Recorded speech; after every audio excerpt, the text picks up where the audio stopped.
Book 17, Indigo Prefecture, Chapter 60, A Major Event. The day of the grand wedding. The gorge was filled with the non-stop sound of laughter. Due to having chosen to submit and to retreat, the four clan leaders had been feeling quite depressed. Today, they seized the opportunity to have a good celebration. Beirut and Carolina were very happy as well, and so they happily chatted and drank with the four clan leaders and the various elders. Lord Prefect, congratulations. Gislason raised his cup to Beirut. Ha ha. Beirut laughed as he looked towards Gislason, then lowered his voice. Gislason, your four divine beasts clan has truly retreated, and will no longer do battle. Beirut paid attention to the struggle between the two sides as well. Gislason was startled. He nodded. How have the 8 great clans reacted? Beirut asked. No reaction yet. Gislason shook his head. Most likely, in the near term, they will be unable to believe that we have truly submitted. Right. Beirut nodded. But you still need to be careful. Once the 8 great clans realize that you have retreated, even though they won't dare to invade the Skirite Mountains, they will think of ways to take their revenge upon you nonetheless. Gislason said self-mockingly, we've already decided to hide in the Skirite Mountains and not come out. What more can they do? Gislason's words had an undertone of grief and desolation to them. Beirut didn't say anything else. Hey. The nearby Carolina laughed. Tell me, will that Nissa of Bibis give birth to a boy or a girl? How should I know? Beirut laughed. However, I can guarantee that it won't be a god-eater rat. If both husband and wife were god-eater rats, their children would definitely also be god-eater rats. Unfortunately, throughout the countless plains, only Beirut and Bibi were god-eater rats. Generally speaking, especially terrifying divine beasts were also especially rare. For example, the azure dragon, the white tiger, and even the nether serpent were all unique divine beasts. There was only an extremely low probability that if their descendants married each other, they might be able to produce a true divine beast. But the chances were too low, far too low. As for the likes of the Ba serpent and the Suani lion, there were quite a few of them spread throughout the countless plains. The more powerful a divine beast's innate ability was, the rarer the beast was as well. Those with weak innate abilities would be more common. In the blink of an eye, months passed. Within the gorge. Outside Bibi's room. Linley, Beirut, Carolina, and the others were all present. Delia and Nissa were in the room. Nissa was about to give birth. The most nervous, restless person present was, of course, Bibi. She's giving birth. She's giving birth.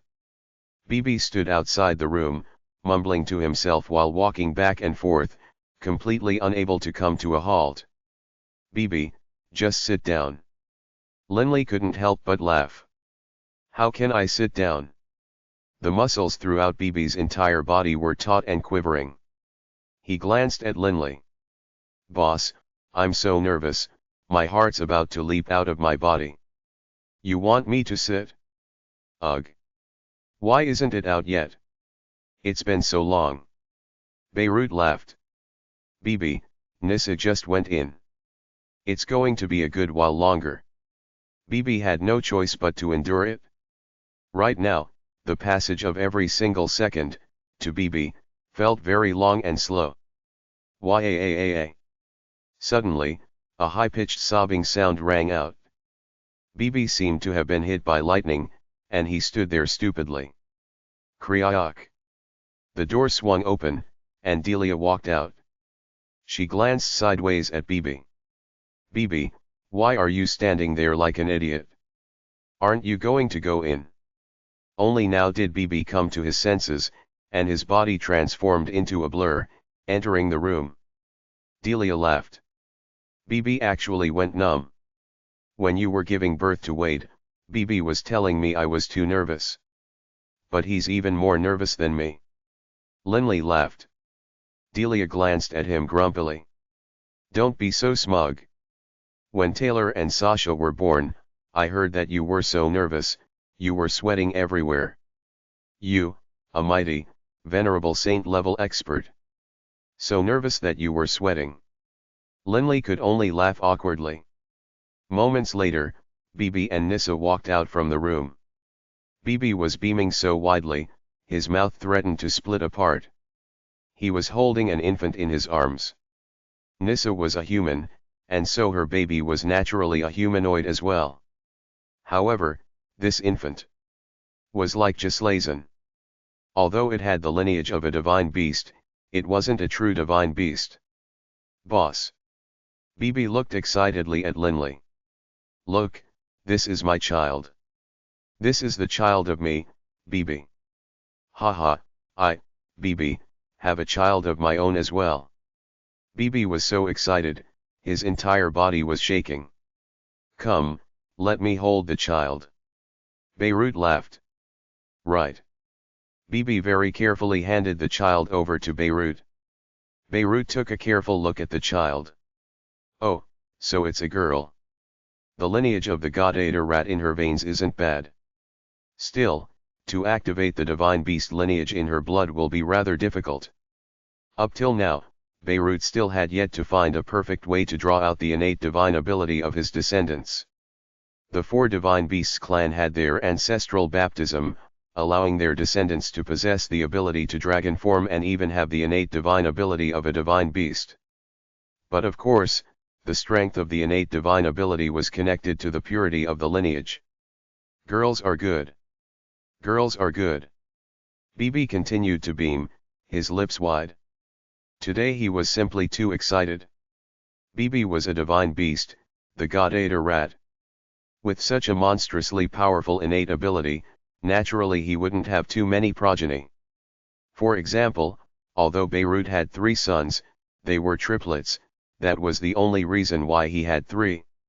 After that one time, Carolina never gave birth to any more children. As for Linley, although he wasn't a divine beast and thus wasn't restricted as tightly by the universe, Taylor and Sasha were a dragon phoenix pair of twins as well who were born together. As for Wade, he was only born after they came to the infernal realm. From this day onwards, Bibi eagerly devoted himself to raising his daughter. The skies were clear and the air was fresh. Linley walked out of his room, and as he did, he saw that in the distance, there was a young woman seated in the meditative position on a patch of grass, training. This young woman had black hair, and her skin appeared crystalline, like jade.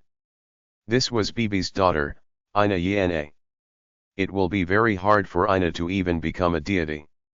Linley sighed to himself. Although Ina had the lineage of a divine beast, she wasn't a divine beast, after all. As for Beirut, he did not yet have a method which would have the effect of the ancestral baptism. For now, Ina had to rely on herself. This was why, despite having trained for over a century, Ina was just a saint. Uncle Linley. Ina's clear voice rang out. She had already stood up, and her lively, agile eyes looked just like her father's. You seem to be in an excellent mood. Do you have good news? Linley couldn't help but laugh. Ina, good eye. Right. I made a breakthrough. Oh. Ina's eyes immediately lit up. In which elemental law? Fire. Linley didn't hide it. Linley improved the slowest in fire. Although he had trained in it for over 1,000 years by now, Linley had only mastered 4 profound mysteries. In addition, Linley hadn't even gotten a basic understanding of the other 2 profound mysteries. By comparison, as for water, in which Linley had only trained for 600 or 700 years, he had already reached the late stage in his 5th mystery. As for the wind, although he had mastered 7 profound mysteries, he hadn't gained any insights into the last 2 at all. He still trained fastest in the laws of the earth. The laws of the earth had 6 profound mysteries. Linley had already trained to the bottleneck level in vitality, with but a final step, he would reach the level of high god. In addition, he had begun to fuse the profound mysteries of strength as well as the essence of the earth. One's mentality really does have an impact on the speed of one's training. Linley sighed to himself. Uncle Linley, you are too amazing. Alas, I still haven't become a deity. In the entire gorge, I'm the only non-deity. Last time, when I went to great-grandfather's place, everyone I saw was a deity as well. Ina said helplessly. Beirut and Carolina both doted on Ina, and often invited her to visit them at their place. Don't be dispirited. Linley said consolingly. When training in the elemental laws, one must be fully absorbed in pondering them and focus in training them. If you do that, you will improve. I have faith in you. You are much more patient than your father. Right. Ina nodded and laughed. Father has no patience for training. Hey, are you people talking about me? A voice rang out from nearby, and Bibi walked out from his own room, staring at Ina. Nana, are you saying bad things about me? Ina let out a lovable snort, turning her head and ignoring Bibi. Bibi just rubbed his nose. This kid isn't as obedient as she used to be when she was young. Linley didn't know whether to laugh or to cry. He originally had thought that since Bibi had a daughter, she would become the center of attention. But he was wrong. Even after having a daughter, Bibi remained the same. Rumble. A spatial tremble suddenly swept out. Linley's face changed. He couldn't help but turn his head. Although the spatial tremble came from far away and was already very weak, Linley could still sense it. What just happened? Bibi's expression grew focused as well, and he looked towards Linley. What is it? Delia, Nissa, and Wade ran over as well. Come. Let's take a look. Linley led the way, flying into the air. Immediately, Bibi, Delia, Nissa, Ina, and Wade all followed, but as they flew out of the gorge, Linley's group saw. This, Linley stared, slack-jawed. In the southern skies of the Skirite Mountains, the entire area was clustered with people, who flew about like a horde of locusts. Quite a few people were launching attacks towards the mountain forests below. Boom! Boom! Boom! Those tree trunks exploded, and crevices in the ground appeared. Those spatial tremors from earlier had been caused from these attacks. However, these people were quite careful. Despite attacking downwards, their attacks didn't actually cause any harm to the Skirite Mountains at all. So many people. Linley felt his heart turn cold. Uncle Linley, how many people are there? There must be at least a few 100,000. Ina stared dumbly. Not just a few 100,000. Linley muttered. At this moment, it wasn't just Linley who felt his heart growing cold. Throughout the Skirite Mountains, members of the Four Divine Beasts clan were flying over, staring at the terrifying scene of countless people in the skies south of the Skirite Mountains. Those people were currently attacking the mountain forests south of the Skirite Mountains. Stay here. Don't move. Linley shouted. If there's any danger, immediately hurry back to the gorge. I'll go to see the patriarch first. Don't worry. Bibi nodded. Linley nodded slightly. He immediately flew at high speed towards the Dragon's Head, the end of Dragon Avenue. And not just Linley, a good number of elders were flying towards the Patriarch's residence at high speed as well. On the way over, Linley met the second elder. Linley saw Patriarch Gislason and some others in the distance.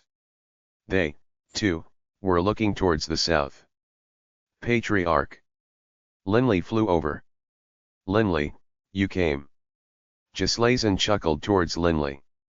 Take a look and see the sort of game the 8 great clans up to. They really are the members of the 8 great clans. Linley had suspected this long ago. See for yourself. Gislason turned his head to look towards the south. Linley looked towards the south as well. Many experts were attacking the mountainous forests, and moments later, Linley understood as well. They are setting up a foundation. Within a large area, the trees were all destroyed, while at the same time, a solid foundation was being laid. Soon, many of the clansmen belonging to the forces of the 8 great clans came bearing giant stones, and they began to build one castle and estate after another. Given the power deities possessed, especially when such an astonishingly large number of deities worked together, in but half a day, one castle and another was finished in the area to the south of the Skirite Mountains. The area in which these many castles were built was extremely close to the Skirite Mountains. In addition, one could clearly tell that these castles were divided into 8 areas. Seeing this, the 4 divine beast clansmen were stunned. What are they doing? Elder Garvey couldn't believe it. What are they doing? Setting up house next to us. Gislason said gloomily. Suddenly, cowards of the 4 divine beasts clan.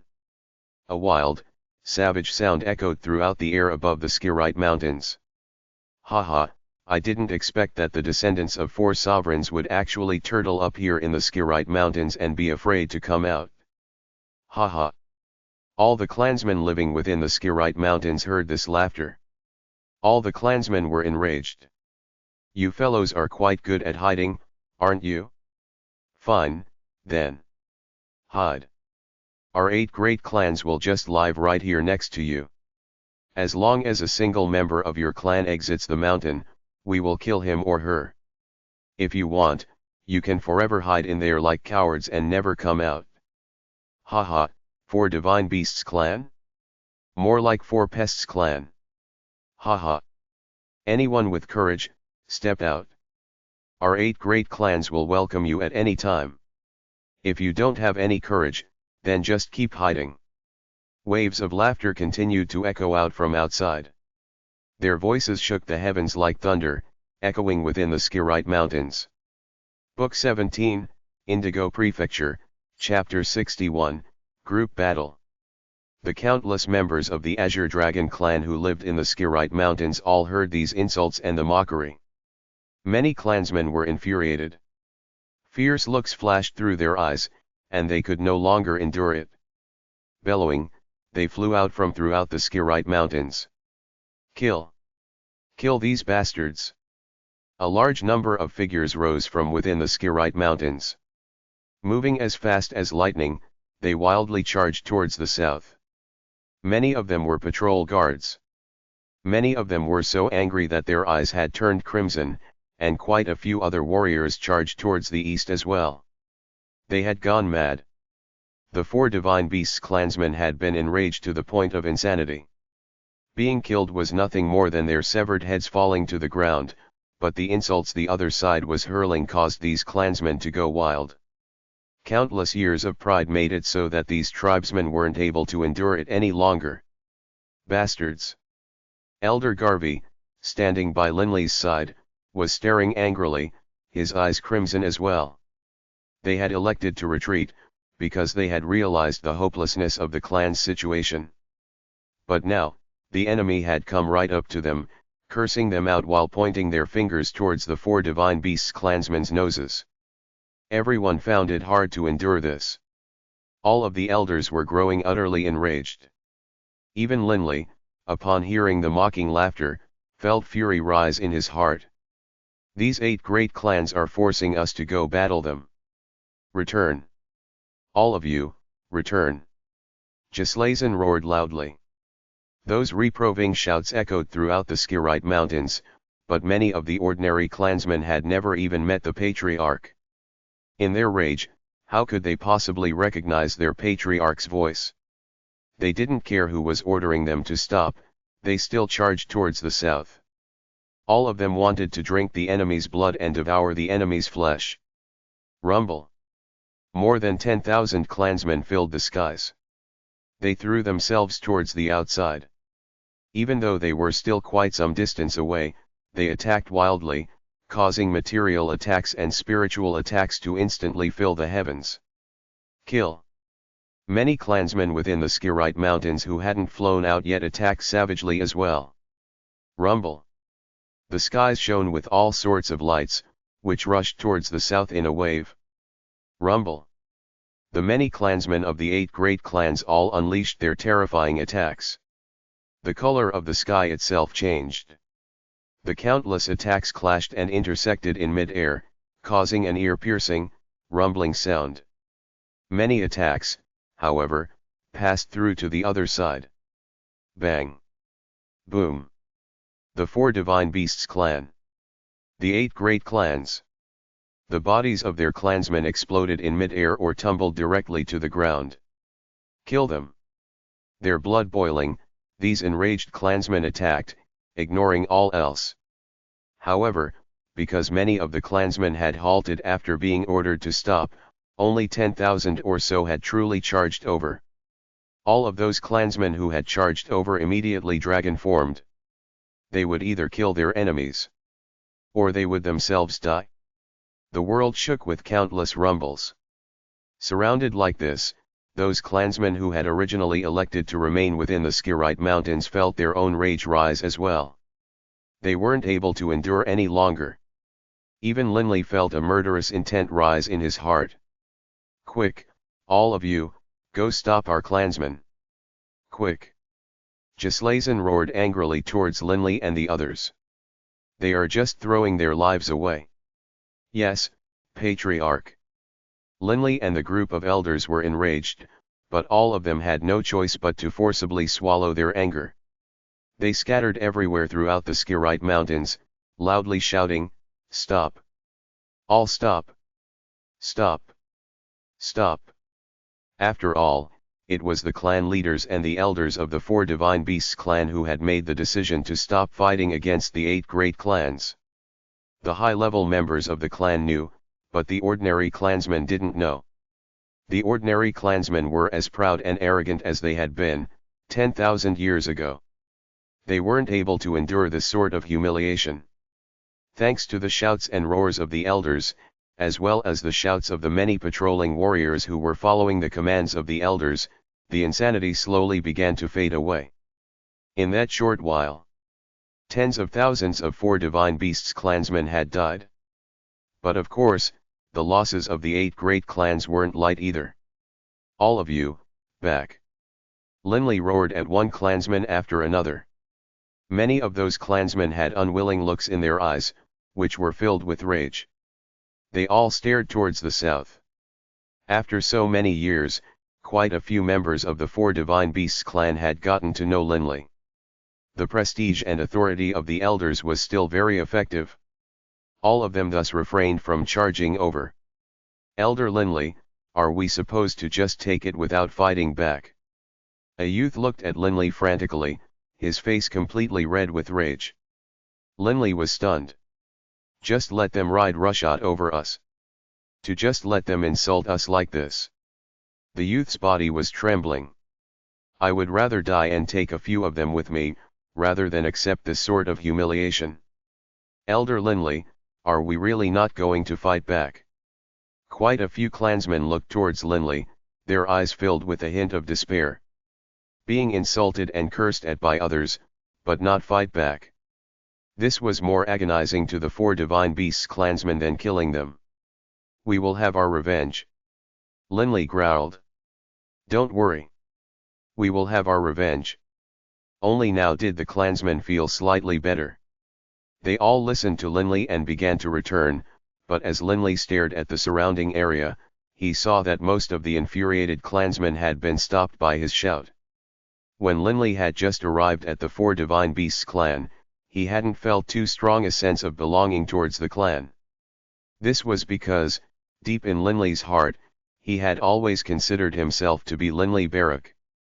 He had a very strong sense of belonging towards the Yulon branch, but that wasn't the case for the Azure Dragon clan as a whole. However, much time had passed. He had lived here with the 4 divine beasts clansmen for 8 or 9 centuries. Over the past 8 or 900 years, Linley had met too many of his clansmen, all of them who were capable of dragon forming, and who would all greet him as Elder Linley upon seeing him. Unconsciously, without even realizing it, in the infernal realm, Linley had already grown to completely consider himself a member of the 4 divine beasts clan. The 8 great clans. Linley stared towards the south, his eyes narrowing. And then, Linley flew back to the residence of Patriarch Gislason. But right at this moment, yet another wave of mockery and derisive insults rang out. "Ha ha, what? Your four divine beasts clan only has this much courage. Just keep hiding. I dare say that even though the four divine beasts clan has people at their very doorstep mocking them and insulting them, they still don't have the courage to fight back. This news, without a doubt, will spread throughout the infernal realm in just a few centuries, and even the rest of the higher planes. Ha ha, we will make sure that the people of the various planes all know what cowards you four divine beasts clansmen are. How spineless!" The voices continued to echo in the skies.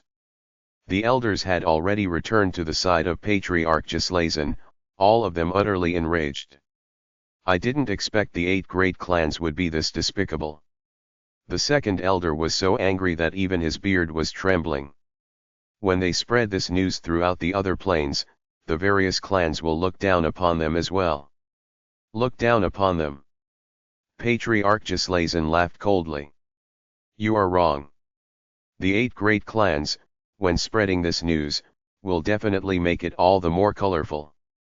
They'll say that it was the Lord Prefect of Indigo Prefecture who forbade them from attacking the Skirite Mountains, which is why they were forced to remain outside the borders of the mountain range.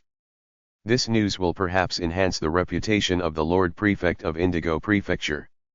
It won't have much of an impact to the 8 great clans. But to our 4 divine beasts clan." Linley understood as well. Once this spread out, the reputation of the 4 divine beasts clan would forever be tarnished. Others would say that all they were capable of was hiding behind the protection of the Lord Prefect of Indigo Prefecture, and that even when others came to their gates to insult them, they still didn't have the courage to fight back. "Patriarch Gislason of the Azure Dragon clan. You are a patriarch and the son of a sovereign, and yet you are so spineless and cowardly. You really are an embarrassment to your father. Why don't you just kill yourself? Ha ha. You, Gislason, are an embarrassment to the Almighty Sovereign. Ha ha." Laughter rang out continuously. Even after the 4 sovereigns died, these people wouldn't dare to casually besmirch the sovereigns themselves. After all, even a dead sovereign was still a sovereign. The prestige of a sovereign was inviolable, and if it was violated, if any of the other sovereigns were to hear their words, be irritated by them, and decide to punish them, they would be doomed. Gislason's gaze was like ice. "Patriarch." The nearby elders couldn't help but look at him. "These bastards."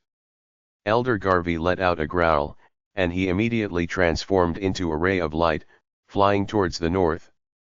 "Get back here." Gislason's face changed.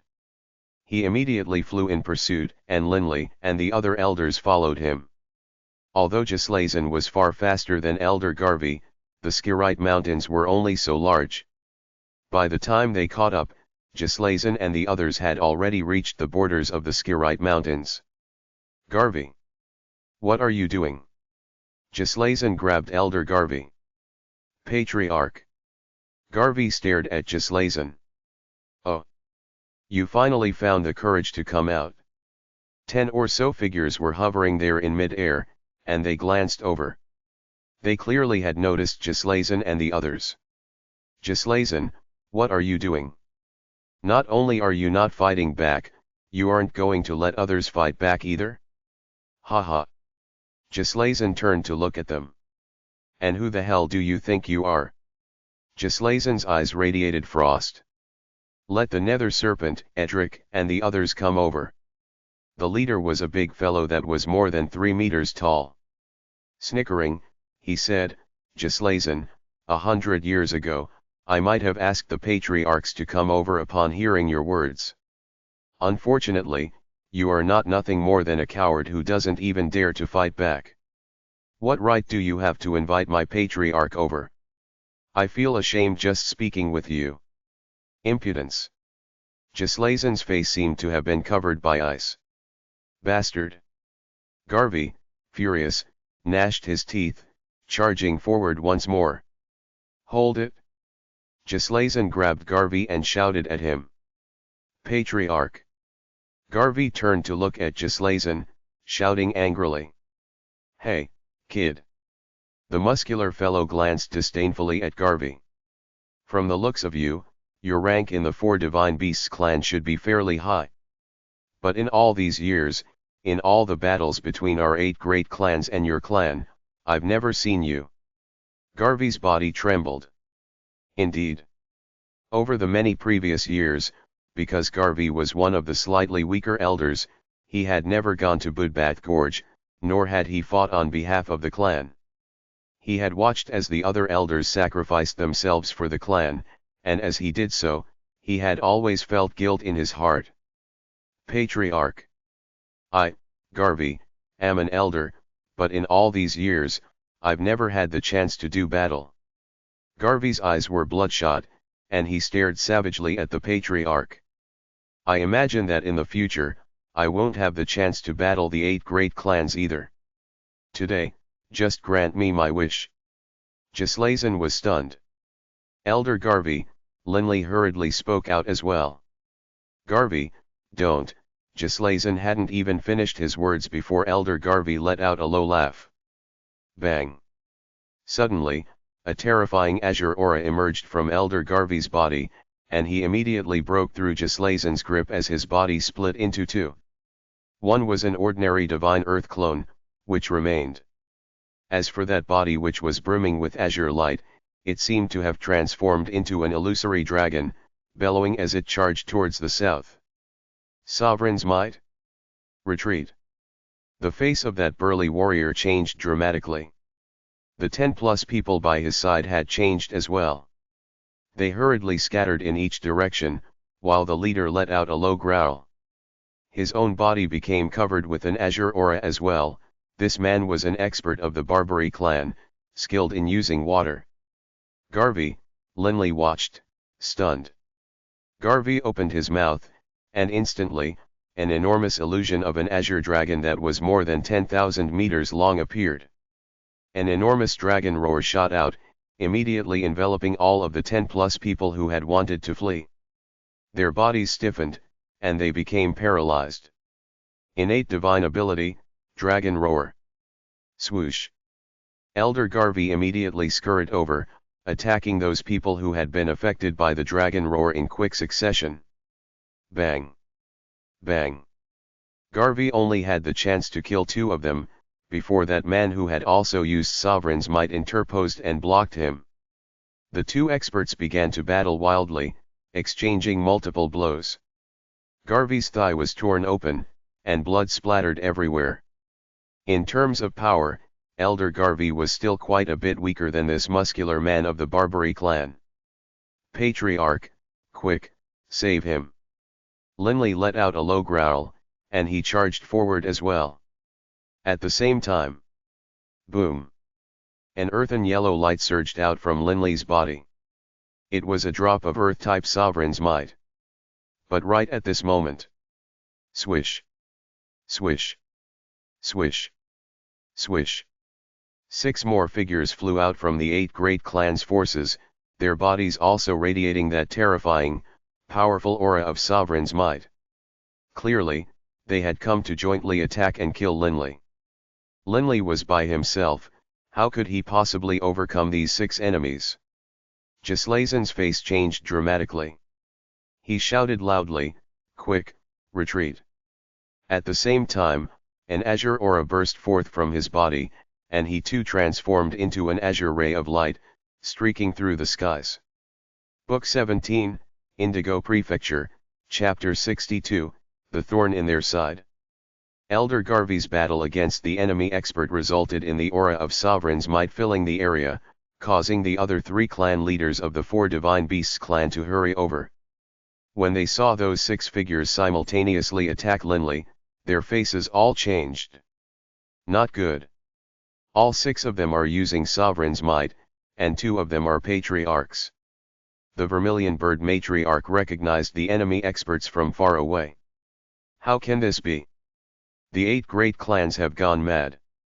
The White Tiger patriarch, the Black Tortoise patriarch, and the other elders couldn't understand what they were seeing. No matter how powerful Linley was, he was just a 7-star fiend. How could he have angered the 8 great clans to the point where without hesitating at all, 6 enemy members would immediately use Sovereign's might to attack him, with 2 being patriarchs?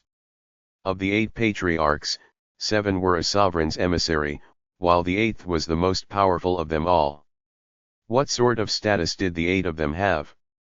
And yet, 2 of them, not hesitating at all, immediately joined forces to shamelessly attack a junior like Linley. This was inconceivable. Linley, quick, flee! A furious shout echoed in Linley's mind.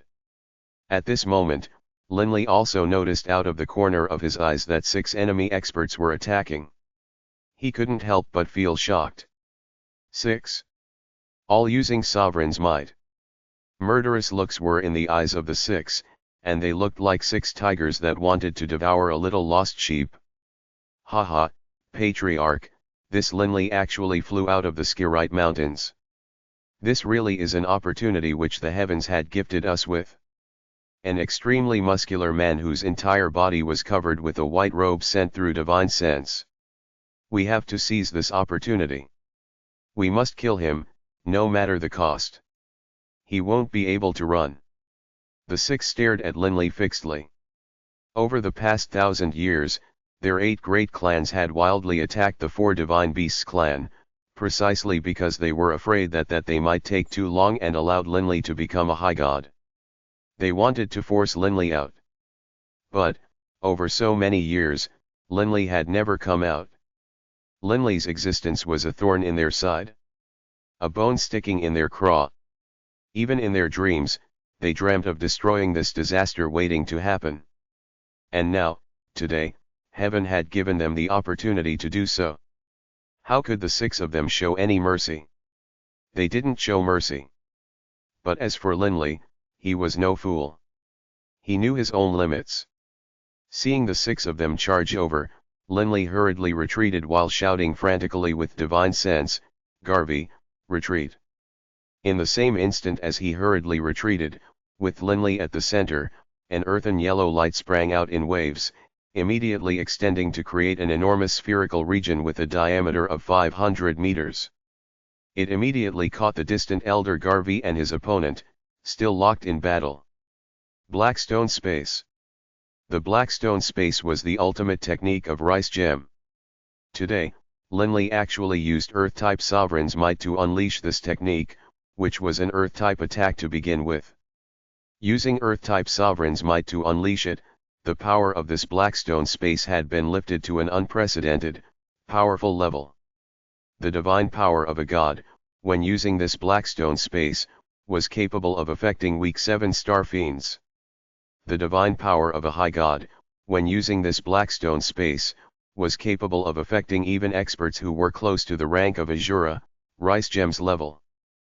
But when using Earth-type Sovereign's might to execute this Blackstone Space, the enemy would have to use Sovereign's might and also be a supreme expert in order to be able to resist it even slightly, as otherwise, within the Blackstone Space, there would be no way for them to fight back at all. The Barbary clan's warrior who was battling against Elder Garvey, when affected by the gravitational pull, was caught off guard and sank down.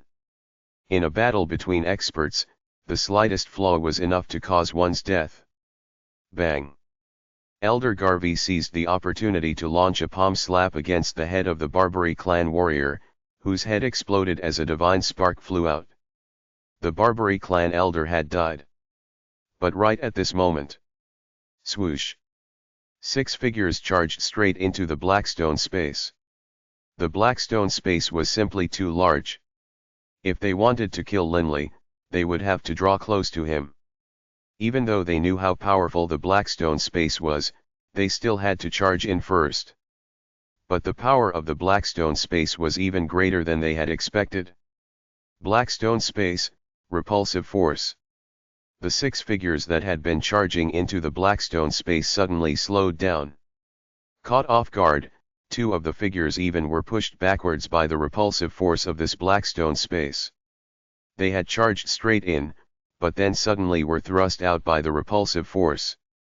These two conflicting momentums caused their bodies to tremble, and their faces couldn't help but turn red. Just like that, they were injured. This was the terrifying power of a supreme Blackstone space. How is that possible? The other four, although just barely able to resist from being repulsed outwards, were also slowed dramatically. There was no way they would be able to catch Linley. Attack! The leader, Patriarch Bullen, roared through divine sense. At the same time, white, glowing wings appeared from his back, and a white, holy aura of fate-type sovereign's might emanated from his entire body. The expression on Patriarch Bullen's face was incomparably emotionless as he stared at Linley. Swish! A semi-translucent white arrow pierced through the air, shooting towards Linley. Humph! A low growl. A man with two icy blue eyes swung out his right arm, his blue eyebrows fluttering. A blue scimitar instantly shot out. The spatial fabric of the infernal realm was cut open like a piece of paper, wherever that blue scimitar sliced past. If a blade was very sharp, when you sliced it through someone's head, the only thing that would happen would be that a red line would appear. This scimitar cut through space in the same manner. When it sliced through space, it just left behind a thin crack, one which was almost invisible if not examined carefully. However, the power of the scimitar had reached an astonishing level. The white arrow and the blue scimitar shot out simultaneously. Humph! With but a thought, Linley suddenly made layers upon layers of earthen yellow walls appear out of nowhere, blocking in front of that white arrow and the scimitar. But the gliding speed of that scimitar was simply too fast. It was even faster than the white arrow, and it easily sliced through one wall after another. Linley was shocked. This scimitar, this earthen yellow wall was formed from Earth-type sovereign's might, and its defensive power was very terrifying. But this powerful defense, in the face of that scimitar, was like nothing more than wet paper, unable to block it in the slightest. Can it be a sovereign artifact? Linley continuously retreated. Whoosh! The scimitar sliced through the air, and had already arrived in front of Linley. Only now did Linley clearly see, that as the scimitar slashed towards him, a neat cut in space itself could be seen at the edge of the scimitar. Too fast! Too fast! Linley wasn't able to dodge at all. Right at this fatal moment, a black fist slammed down in front of Linley like a mountain. This enormous black fist lightly brushed past the scimitar. There was a clear, ringing sound, and the direction of the blue scimitar was changed. Swish! It slashed past Linley's chest, effortlessly piercing past it. Quick, back! That black hand snatched Linley, then dragged him backwards. Patriarch! Linley saw from the corner of his eyes who this person was, and he felt gratitude in his heart. The person who had saved him was Patriarch Gislason. The half-translucent white arrow was slightly slower than the scimitar, and it landed on Gislason's body. Gislason didn't seem to even notice it, nor did he counterattack. He just grabbed Linley and flew back into the Skirite Mountains. Although this took time to describe, the time it took between Linley flying out, Elder Garvey killing his enemy, and then Linley and Gislason both fleeing back was nothing more than the time it took to blink one's eye. But such a heart-palpitating series of events had occurred in that blinking of an eye. The Skirite Mountains. Gislason and Linley both flew back. Only now did they let out sighs of relief. Elder Garvey had been lucky enough to flee back as well. In truth, the enemies had considered Linley to be their real target, and so Elder Garvey had seized the chance to flee back. Patriarch, thank you for saving my life. Linley looked at his chest, terror flashing through his mind at what almost happened. You really are audacious. Gislason let out a long breath, then looked towards the front. Just now, the enemy actually sent out 6 people at once, all using Sovereign's might. Even I was shocked. In particular, the Patriarch of the Vena clan even attacked with his weapon-type Sovereign artifact. Linley was shocked. That had actually been a Sovereign artifact. however. Gislason laughed as he looked at Linley. The power of your gravitational space truly is terrifying, especially after you used a drop of Earth-type Sovereign's might. Those two weaker individuals, even after having used their Sovereign's might, were actually repelled outwards. As for Patriarch Bullen and the other elders, they weren't able to chase after and attack us at all. Indeed. After Linley set up his Blackstone space, the enemies could only attack from afar, they weren't able to pursue at all. Linley, thank you. Elder Garvey, his face ashen, drew near and said gratefully. Linley. A deep, rumbling voice echoed out. The Black Tortoise Patriarch, the Vermilion Bird Matriarch, the White Tiger Patriarch, and a number of other elders flew over as well. What is going on? Why is it that as soon as you attacked, the 8 great clans would suddenly attack you like mad? Even 2 patriarchs joined forces. Is there some sort of huge enmity between you and them? Linley felt completely baffled as well. I don't know either. I only fought for the clan on a few occasions and killed a few enemy elders. Nothing else. Linley stared into the distance. He didn't understand why the 8 great clans wanted to kill him this badly. Their madness had already reached an all-encompassing state, and they viewed him as the greatest thorn in their side. What a wonderful chance that was. Patriarch Bullen shut his eyes, unwilling to accept what had just happened. The 2 of you joined forces, and yet you still weren't able to kill Linley. What a waste of a wonderful opportunity. A cold, insidious man, dressed in voluminous black robes and with vipers hanging from his ears, said in a low voice. Patriarch Vena, how could you have missed with your blade? The man with the long, blue eyebrows let out a cold snort, not explaining. There's no point to discussing this now. A gentle voice rang out. Patriarch Edric. What is done is done. What we now need to do is come up with a way, to find another chance to kill Linley. Linley's gravitational space is simply astonishing. It isn't so bad if he doesn't use Sovereign's might, but once he does, only we patriarchs have a chance to kill him. It doesn't matter who kills him. What matters is forcing him out to fight again. A growling voice rang out. I'll give it a try. Let's see if I can force Linley out. Suddenly, an elfin-looking elder flew out. The clan leaders and elders of the 4 Divine Beasts clan were all together. The actions of the 8 great clans had caused them to be utterly enraged, but all they could do right now was to endure it. After all, the number of experts the enemies had was simply too overpoweringly greater. Boss, you were too rash. BB hurried over as well. Linley could only chuckle. I didn't expect that the 8 great clans would attack me so madly. Linley had thought that when he attacked, the enemy would at most send out a single elder to stop him, and in that sort of situation, Linley was confident he would be able to save Elder Garvey. But the reaction of the enemy side was simply too astounding, even he was terrified by it. Right at this moment, a mocking voice rang out from the other side. That should have been Elder Linley of the Azure Dragon clan just now, right? Oh, excuse me, the Azure Pest clan's elder. I had thought that you, Linley, were an impressive figure. But from the display you just put on, Elder Linley, haha, you really disappoint me. The snickering laugh rang out.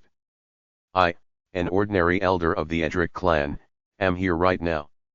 Elder of the Azure Pest clan, dare you fight me? This mocking laugh echoed throughout the Skirite Mountains. Azure Pest clan? The 4 Divine Beast clansmen were all enraged, and many stared hatefully at the enemy clansmen. Linley couldn't help but look towards the grey-robed, elfin-looking elder. In his heart, he was pondering. What is going on with the 8 great clans? They want to make me step out and fight again? Why are they focused on me? Linley felt that there was something amiss. Linley, don't go. Gislason immediately instructed. Hey! BB shouted loudly. You claim to be 8 great clans. Just now, 6 of you attacked Linley, and 2 of you were patriarchs. The 8 great clans truly are great. 2 patriarchs and 4 elders jointly attacked Elder Linley, and yet Elder Linley wasn't even injured in the slightest. On the side of the 8 great clans, all of the elders were pondering on how to make Linley fly out of the Skirite Mountains. They viewed Linley as being the member of the 4 divine who was a true thorn in their side, a burr in their paw.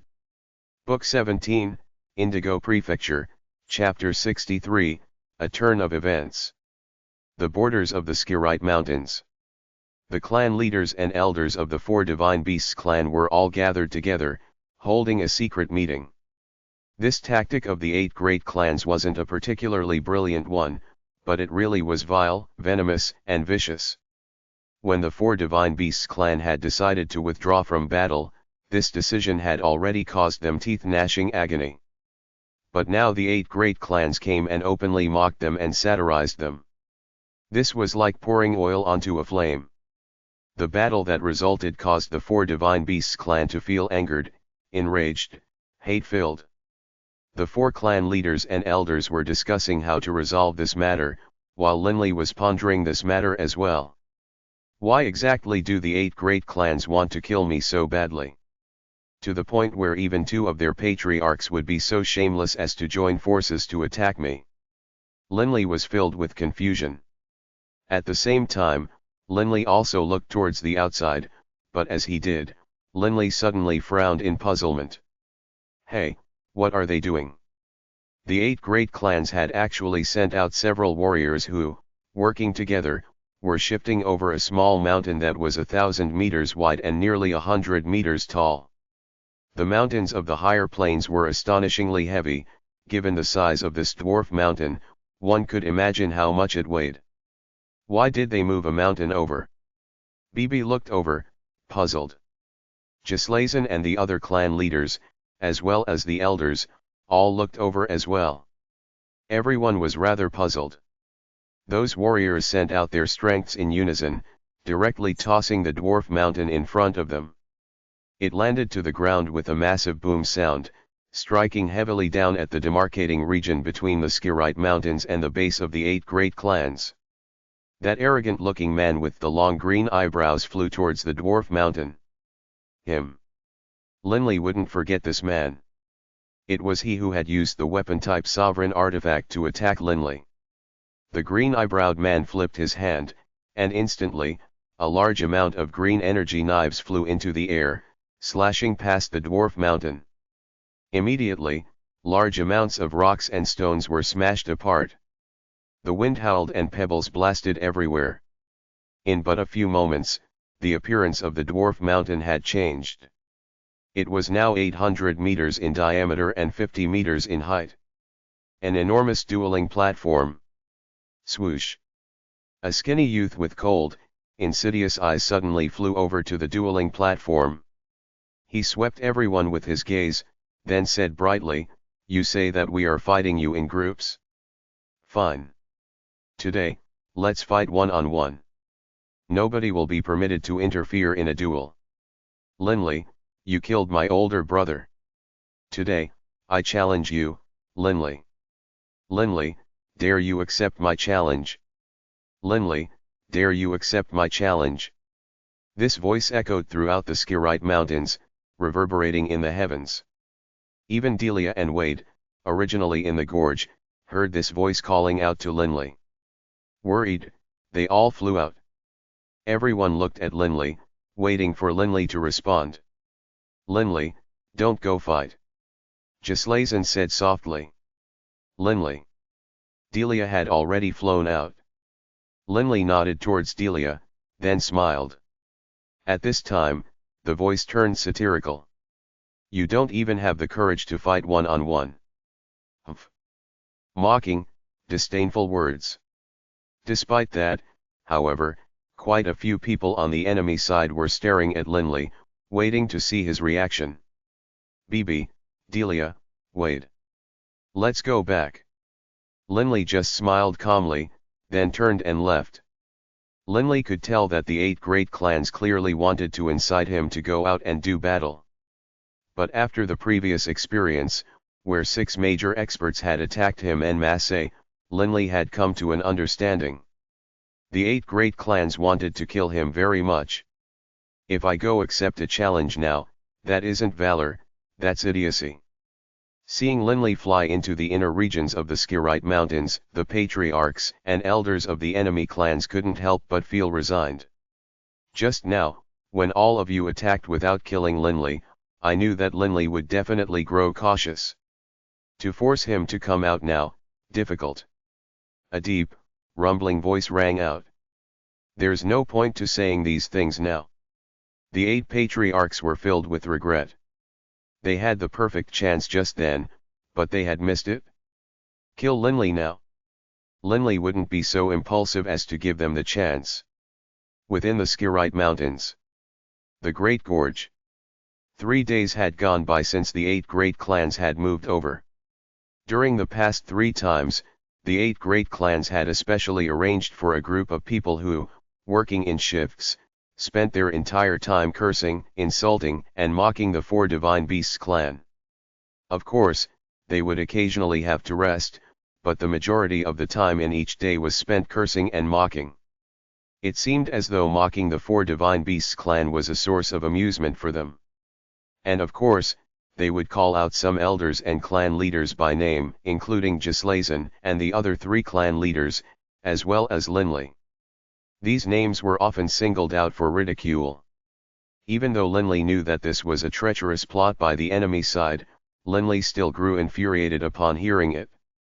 Linley, during this period of time, you must not go out, no matter what. Gislason instructed him solemnly. Linley laughed bitterly and nodded. Patriarch, don't worry. I understand. Only, to tell the truth, Linley could still clearly hear the constant mockery and insults drifting down from above. The 8 great clans had already spent 3 days here at the borders of the Skirite Mountains. To be insulted like this, anybody, no matter how good their temper is, will be furious. Linley said somberly. In the past few days, quite a few of our clansmen were unable to endure it any longer, and they went to battle the 8 great clans on the dueling platform. Gislason let out a sigh. When one's rage reaches a certain level, one might not be able to endure it. These clansmen will even ignore the orders of their patriarch and go do battle. But the 8 great clans have held to their word as well, the fights have all been 1 against 1. However, the results of the duels have actually been slightly favorable to our side. Gislason, when saying these words, felt rather helpless as well. The clansmen were going all out, but the experts of the clan weren't able to overcome the enemy. The battles of the infernal realm relied on supreme experts. Linley understood that this was a gloomy subject, so he changed the topic. Right, Patriarch. That day, when you saved me, you were able to block that sovereign scimitar artifact. Are those black gloves of yours also sovereign artifacts? No. Gislason shook his head. I don't have any weapon-type sovereign artifacts. The Lord Prefect gifted me with this set of black gloves. They are God's Park weapons. God's Park weapons. Linley's eyes lit up. BB had a God's Park weapon as well. Divine sparks were indestructibly tough, and so God's Park weapons naturally were extraordinary. Sovereign artifacts are nourished by sovereigns. Sovereigns contain astonishing levels of energy in their body, and so sovereign artifacts have terrifying attack power. God's Park weapons, however, don't actually have much energy in them. But they do have one strong point, their toughness. Gislason laughed. By relying on this God's Park weapon, I am able to block even sovereign artifacts. Still, that day, that wind-type sovereign scimitar really was too frighteningly powerful. Even I only dared to rely on knocking it sideways and borrowing its own momentum, rather than taking it head-on. After all, God's Park weapons, compared to sovereign artifacts, are still slightly inferior. Linley nodded. Perhaps in terms of toughness, God's Park weapons weren't inferior to sovereign artifacts. But sovereign artifacts were formed from large amounts of sovereign's power nurturing them over countless years. Their attack power was simply too frighteningly great. If you have the chance, you should ask for a Godspark weapon from the Lord Prefect as well. I trust the Lord Prefect would give you one. Gislason laughed. The power of your Blackstone space is indeed great, but your attack power is still a little weak. With a Godspark weapon, you will be much stronger. Linley couldn't help but feel stirred. He had already witnessed the toughness of a Godspark weapon for himself. It was far harder than even his own draconic scales. Don't these people grow tired? Gislason frowned, raising his head to stare into the distance. For Pest's clans, why is it that you have only sent ordinary high gods? Where are the elders? You let all these minor figures come out to fight, while the elders all hide like cowards. Ha ha, mocking laughter drifted in from outside. Linley couldn't help but furrow his brow in anger. Although he was able to forcibly restrain his anger, he was still annoyed when hearing these things. When one grew annoyed, one would become irritable as well. Endure for a few more days. The clan is currently carving out an enormous magic formation that will form a giant elemental barrier. By then, all sound will be blocked out between the outside world and us. Gislason said helplessly. Being constantly assaulted by those voices was a form of torture. In the air above the Skirite Mountains, an enormous elemental barrier had taken form. No matter what the forces of the 8 great clans were saying, the clansmen were unable to hear it. But although they couldn't hear it, everyone still felt unhappy. This sort of action was akin to just holding their hands over their ears. They felt humiliated. The final bottleneck of the profound mysteries of vitality truly is hard to break through. Linley sat in the meditative stance atop a grassy area. Linley had been seizing every moment, wanting to reach mastery in the profound mysteries of vitality, so as to become a high god. In the past few days, although at first, the 8 great clans had continued their insults and mockery, the clan had erected that enormous magic formation, sealing off all sound. These things caused Linley to constantly feel a suppressed rage in his heart. Boss! Suddenly, Bibi's voice rang out. Grandpa came. Linley opened his eyes. He saw that in mid-air, Beirut, Bibi, and Fusro were flying down. Beirut had that perpetual smile on his face. Linley immediately stood up, walking forward to greet them. Linley, you are actually able to keep calm, eh? Beirut chortled. What other choice do I have, other than keep calm? Linley said helplessly. Aren't they holding one-on-one duels outside? Why don't you go? Fusro asked with curiosity, while Linley said resignedly, Fusro, those 8 great clans are definitely fixated on killing me. In addition, I'm still a bit too weak. I'm not a match for those 8 patriarchs. Fusro laughed.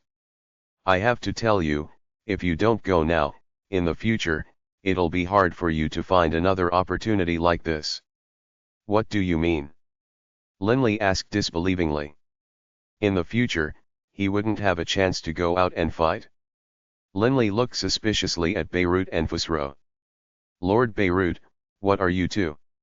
It is about time for this noisome performance to come to an end. Beirut laughed calmly. Come.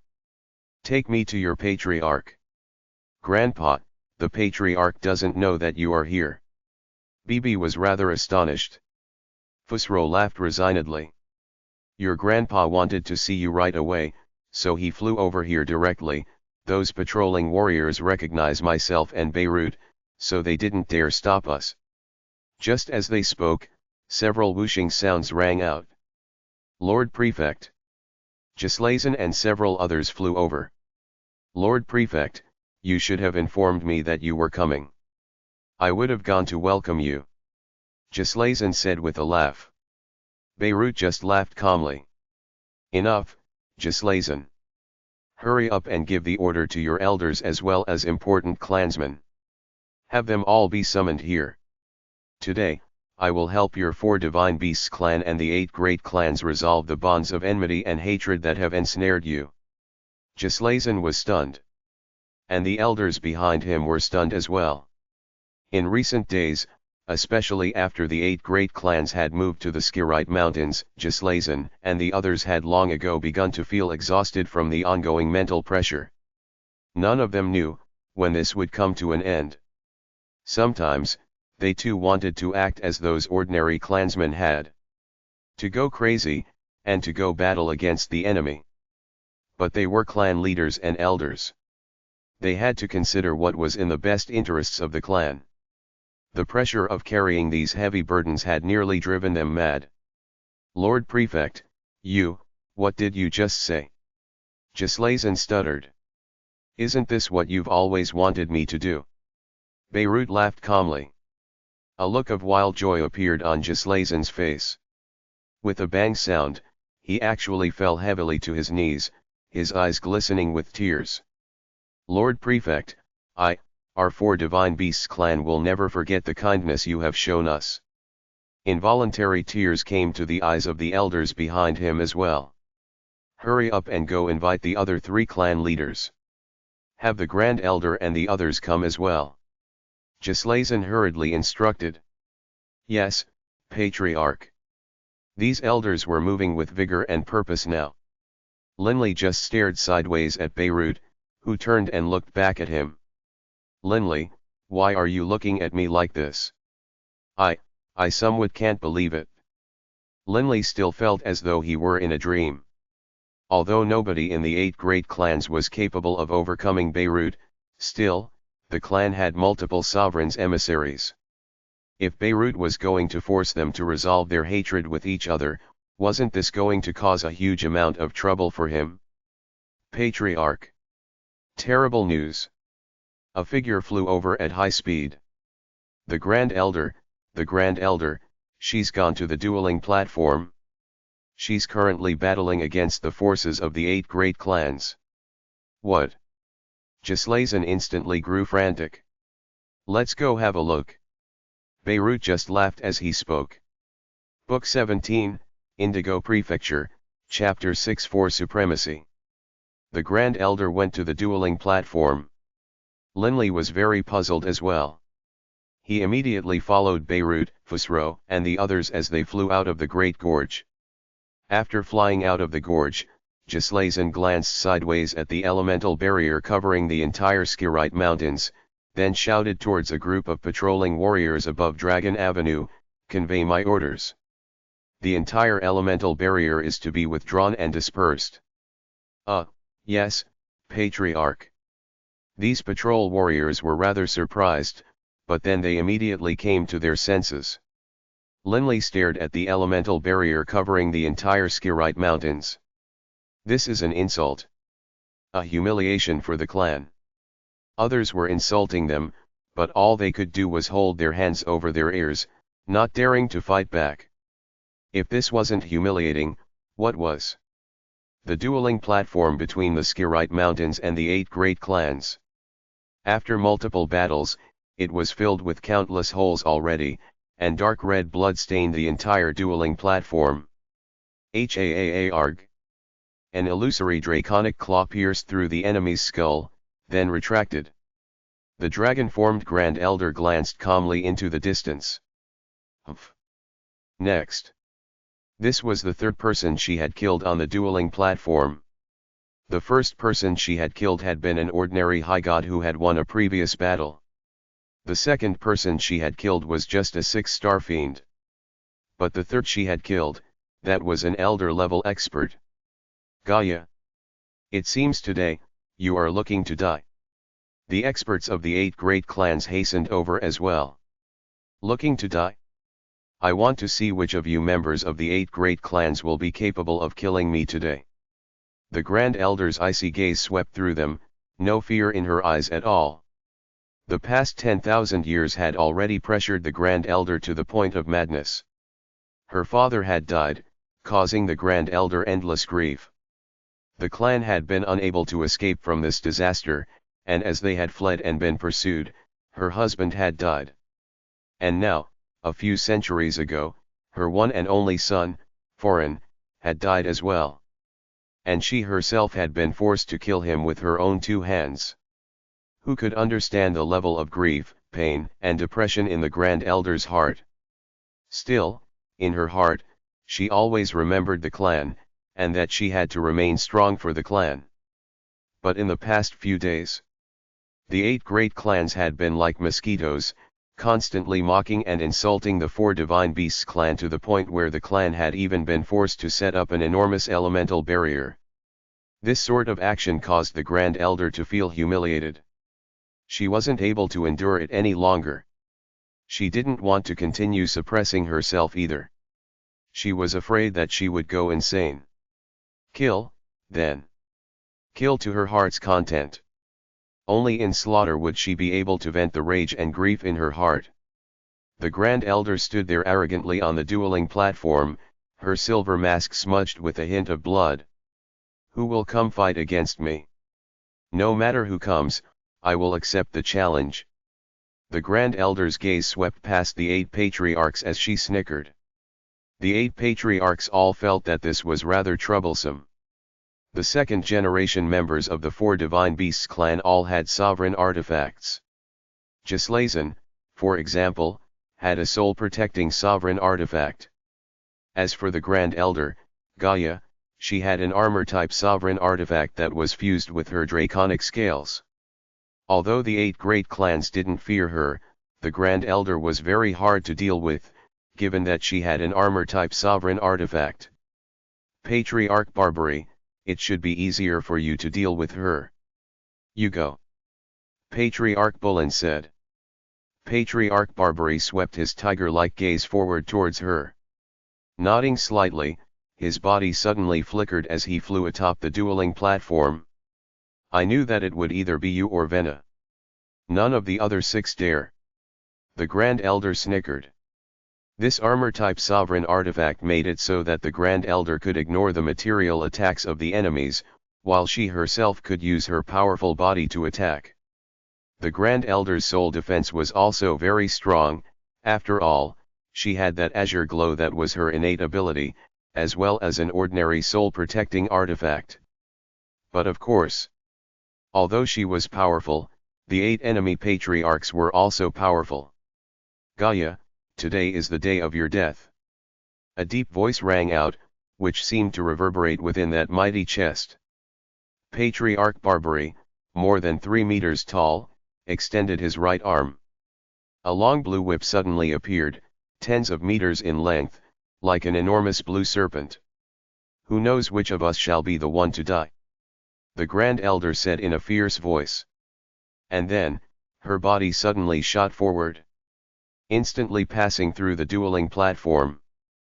Patriarch Barbary leapt forward as well, his long whip lashing out, forming multiple circles that sought to wrap themselves around the Grand Elder. By the time Beirut, the Patriarch, and the others hurried over to the borders of the Skirite Mountains, the Grand Elder and Patriarch Barbary had already been locked into fierce combat. Still, in this battle, the Grand Elder was at a disadvantage. That long whip was too monstrously powerful. This is the power of the Grand Elder. Linley stared, amazed, at the scene before him. The Grand Elder and Patriarch Barbary had completely transformed into 2 balls of dancing shadows, but the low sound of hammer-like blows and the spatial explosions that could be seen everywhere caused Linley to stare in disbelief. Beirut glanced sideways at Linley, then laughed calmly. Don't be so surprised, Linley. Gaia's draconic scales includes an armor-type sovereign artifact in them. Naturally, her punches and kicks are formidable. As for her opponent, that long whip is a weapon-type sovereign artifact. Sovereign artifact against sovereign artifact, the collisions will naturally be very powerful. Linley took a deep breath. Linley, the power of your weapons are a bit weak. Would you like a weapon that is a bit more powerful? Beirut laughed calmly. Linley turned to look towards Beirut, his eyes filled with amazement. No matter how stupid he might be, he could tell that Beirut seemed to be offering him a powerful weapon. What sort of weapon? The first thing Linley thought of was, a Godspark weapon. It isn't easy for me to make a Godspark weapon either. Beirut laughed calmly. So you work hard first. Once you become a high god, I'll make one for you. Linley's heart surged with excitement. With a Godspark weapon, he would at least have some capability of resisting the attacks of an enemy with a sovereign weapon. Work hard and become a high god soon. Beirut chortled. Linley turned his head to stare at the platform. The Grand Elder's battle against Patriarch Barbary had already reached a feverish point, and that long whip seemed to have transformed into countless giant serpents, surrounding the entire dueling platform. How could it become like this? Linley stared at the dueling platform in surprise. The longer Patriarch Barbary fought, the more relaxed he seemed to be. That long whip had already reached the level of seeming to have 1,000,000 branches, constantly and endlessly encircling the Grand Elder. The more he watched, the more Linley realized how truly limitless the profound mysteries were. He's trained quite well in the laws of water, Beirut said in praise. Beirut glanced sideways at Linley. This kid, he really does get absorbed so easily. Beirut finally began to understand why Linley trained so quickly. While Beirut's group was watching the duel, the patriarchs and elders of the 8 great clans were staring towards them in shock. That Beirut came. He actually came. Beirut won't interfere, will he? A hint of panic flashed through Patriarch Bolan's eyes. We didn't violate his orders. He won't interfere. Patriarch Rainale said with certainty, but despite saying that, he still felt worry in his heart. The 8 great clans felt a hint of dread towards Beirut. When one reached the level of the clan leaders of the 4 Divine Beasts clan, the patriarchs of the 8 great clans, or the grand level, it could be said that their power was comparable to the Asuras of the infernal realm. But although they were powerful, they weren't monstrously powerful. Soul defense, material defense, they had no weaknesses. At their level, they had no need to fear each other. For someone on the other side to kill them would be difficult. But for them to kill someone else on the same level? Also difficult. It was much like how right now, Patriarch Barbary and the Grand Elder found it very hard to make this battle a life and death battle. But Beirut was different. Monsters like Beirut and Dunnington stood at the very peak of high gods. They were capable of killing Asuras of the infernal realm. The power of individuals such as them was on a terrifyingly strong level. If Beirut truly wanted to unleash a bloodbath, he could massacre the 8 great clans. One could imagine how terrifying he was. Life without end, in a constant cycle, life without end, in a constant cycle, Linley murmured to himself. He actually closed his eyes, and in his mind appeared the blurry shadow of that whip, and the profound mysteries held within it. 7 elemental laws. 4 edicts.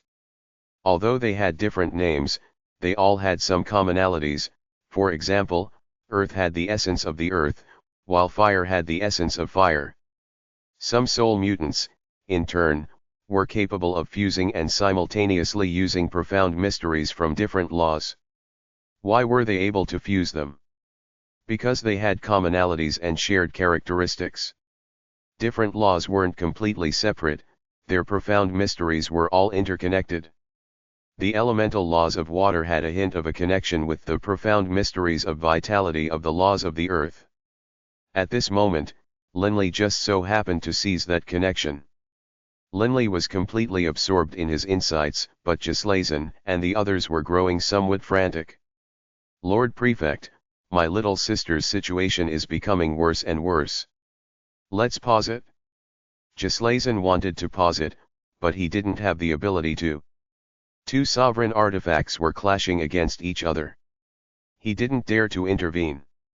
This sort of battle is indeed pointless. Beirut laughed calmly. Swish. He moved so quickly, it seemed as though he had teleported. Beirut instantly inserted himself into the center of the dueling platform. With a low thudding sound, the entire battle suddenly ground to a halt. Beirut was gripping one end of the long whip in one hand, while clutching the Grand Elder's draconic claw in the other. Woa, Bibi stared, wide-eyed.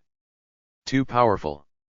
Gislason, the Vermilion Bird matriarch, the other clan leaders, and even the patriarchs of the 8 great clans couldn't help but feel their hearts clench tightly.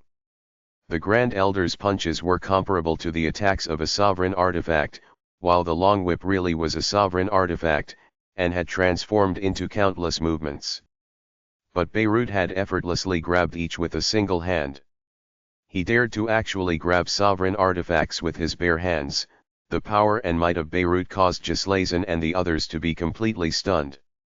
Although Beirut was also an Azura of the infernal realm, he vastly outstripped the other Azuras. Enough. Let it be finished. Beirut said calmly. The Grand Elder and Patriarch Barbary were both stunned. The Grand Elder silently retreated. While Patriarch Barbary opened his mouth as though he wanted to say something, but he didn't dare to. In the end, all he could say was, "Since the Lord Prefect has made the request, I will spare her life." After speaking, all he could do was fly back. The 8 great clans on one side. The 4 divine beasts clan on the other. And between them, standing in the center of the dueling platform, surrounded by countless experts, was Beirut. "Lord Prefect, why didn't you tell us that you were coming?" Patriarch Bullen laughed merrily, seeming to be quite friendly. There weren't many clans that would dare offend monstrous individuals such as Beirut or Dunnington. Even when the 4 Divine Beasts clan was at the height of their power and glory, with the 4 sovereigns behind them, although the clan didn't fear high god paragons, they wouldn't want to offend figures on that level either. "Oh. Today, I came to help your 2 sides resolve your differences with each other." Beirut laughed calmly. The patriarchs and elders of the 8 great clans couldn't refrain from having stiff looks appear on their faces. "It has been more than 10,000 years now. You have been battling in my Indigo Prefecture this entire time, and I have been watching everything. By now, the 4 Divine Beasts clan have lost enough of their elders, and their reputation has been badly damaged as well. This punishment is sufficient. As I see it, your 8 great clans should return to the places from whence you came." Beirut said elegantly and lightly. Return to the places from whence they came. The 8 patriarchs were so furious, their faces reddened. The elders of the 8 great clans were also so angry that they could die. "Lord Prefect." Unable to restrain his fury, Patriarch Edric spoke out. "In all these years, our 8 great clans have never disobeyed your orders. We have never attacked into the Skirite Mountains. Back then, you said, that as long as we do not attack into the Skirite Mountains, you will not interfere. So why is it that today you are interfering?" The 8 patriarchs felt hatred. Hatred for Beirut for not honoring his promises. They were indeed afraid of Beirut, but no matter how powerful Beirut was, he couldn't just ignore his promises. Beirut just let out a calm laugh. He didn't say a word. Patriarch Bullen's hoarse voice rang out as well. "Lord Prefect, it is true that many members of the 4 Divine Beasts clan have died. But over these years, haven't our 8 great clans also lost many people? What's more, when the 4 sovereigns were alive, the 4 Divine Beasts clan's actions left behind one blood debt after another. My own son was killed by the members of the 4 Divine Beasts clan, and the reason? That person took a fancy to my son's wife. Lord Prefect."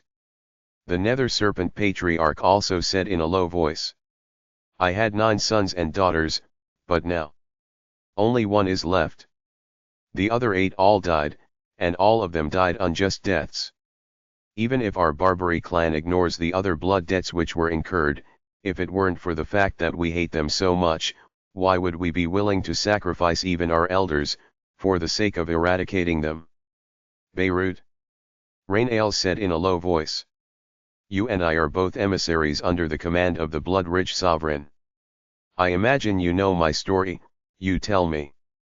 Can I possibly so easily give up the enmity I hold against them?" Lord Prefect. All 8 patriarchs spoke out angrily. They had killed many members of the 4 divine beasts clan, yes, but had it been easy for them? Their elders had died as well, one after the other.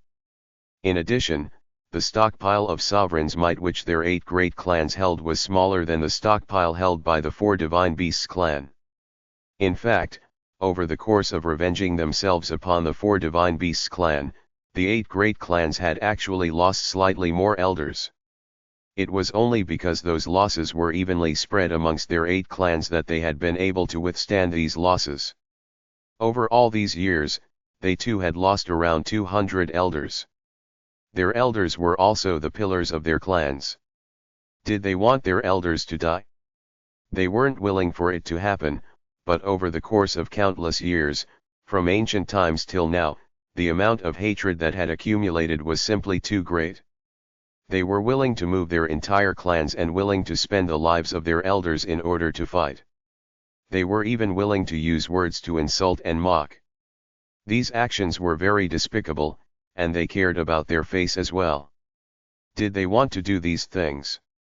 No, but they had no choice. The 4 divine beasts clan had retreated into the Skirite mountains. This was their only way to get them to come out.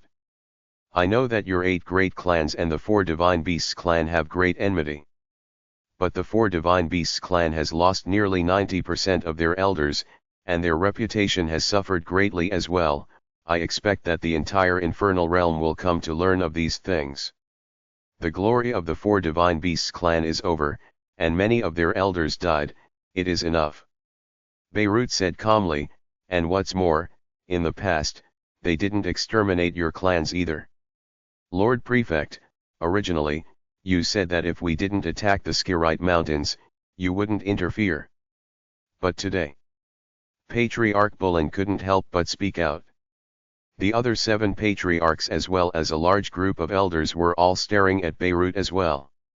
The 4 divine beasts clan was staring at Beirut as well. The members of the 4 divine beasts clan had nearly been pushed to the brink of madness.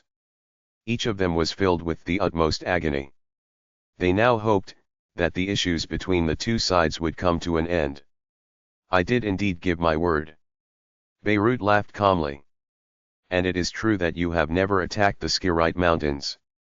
However, today, I'm not the one interfering in this matter.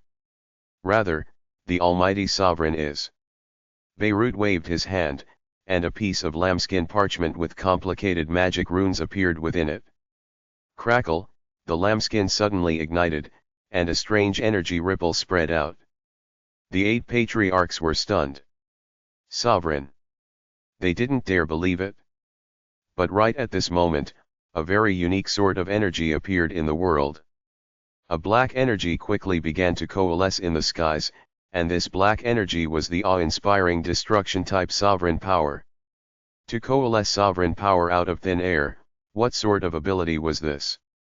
A large amount of destruction-type sovereign's might took form in mid-air, coalescing into an enormous black face that was tens of meters high. A terrifying, awe-inspiring aura of supremacy spread out. Sovereign. Rainales was the first one to sink to his knees in supplication. He could immediately recognize that this was the blood-rich sovereign whom he served. The enormous black face floated there in mid-air, staring down at the various patriarchs and elders, as well as the millions of clansmen of the 2 sides. Everyone felt as though they couldn't breathe. Whoosh! Countless people fell to their knees, all of them incomparably nervous. Sovereign. Beirut bowed. The enormous black face revealed a hint of a smile towards Beirut, and then said in a voice that echoed like thunder, "Let the matter between the 8 great clans and the 4 divine beasts clan come to an end. Return to the places from whence you came." Yes. Rainales was the first to respond. Although the other 7 patriarchs were reluctant in their hearts to do so, they still said in a respectful voice, "Yes." Beirut alone was enough to engender terror in them, to say nothing of a sovereign. It would be utter simplicity itself for a sovereign to annihilate all 8 of their clans. The supremacy of a sovereign was inviolable and irresistible. Beirut. The enormous black face turned to look towards Beirut, his gaze like pillars of light. Sovereign. Beirut bowed. Who is that youth standing over there? The enormous black face said. In this place, aside from yourself, only that youth remains on his feet. The sovereign's gaze was focused towards the distance. When a sovereign descended, who would dare to be so wild and arrogant as to remain on his feet?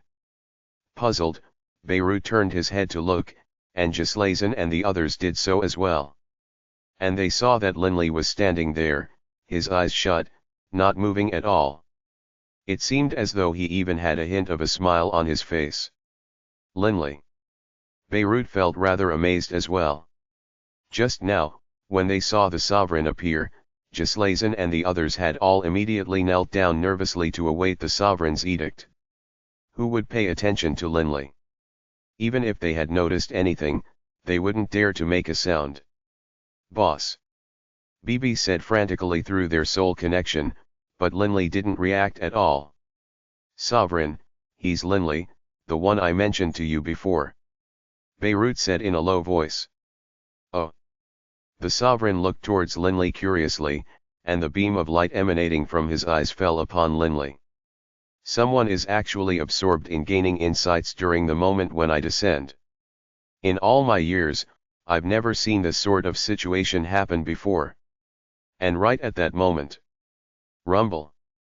A unique ripple surged out as the laws of the universe descended. This sort of law ripple was one which everyone here was all too familiar with. These were the ripples of the law which appeared when one became a deity, or when one's divine spark transformed. From within Linley's body, a divine spark emanating an earthen yellow aura flew out. The laws of the earth were transforming this divine spark, and at the same time, the soul was being transformed as well. A sovereign.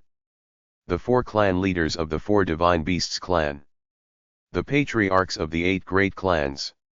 Hundreds of elders. Countless clansmen. They all watched as Linley became a high god. This perhaps had never before happened in the entire history of the infernal realm. Some time later. Linley opened his eyes. What's going on? Stared at by countless people, Linley couldn't help but feel badly startled. And then, Linley suddenly sensed a terrifyingly powerful presence. He couldn't help but raise his head to stare into the air, where that enormous black face was staring at him. The twin beams of light emanating from those enormous eyes caused Linley's heart to clench. Linley, having seen a scryer recording of a sovereign, instantly understood in his heart. Sovereign? When did this sovereign come? Linley was completely awestruck. The lips of that enormous black face crooked upwards. Amusing. Amusing. And then, the enormous black face suddenly vanished. That enormous swirl of destruction-type sovereign power suddenly vanished, as though it had never existed. Beirut flew over, staring at Linley, not knowing whether he should laugh or cry. Linley, I told you that I'd make a Godspark weapon for you when you became a high god, but there was no need to make your breakthrough right away. Linley didn't know what to say. He himself hadn't known that he would suddenly gain that moment of insight.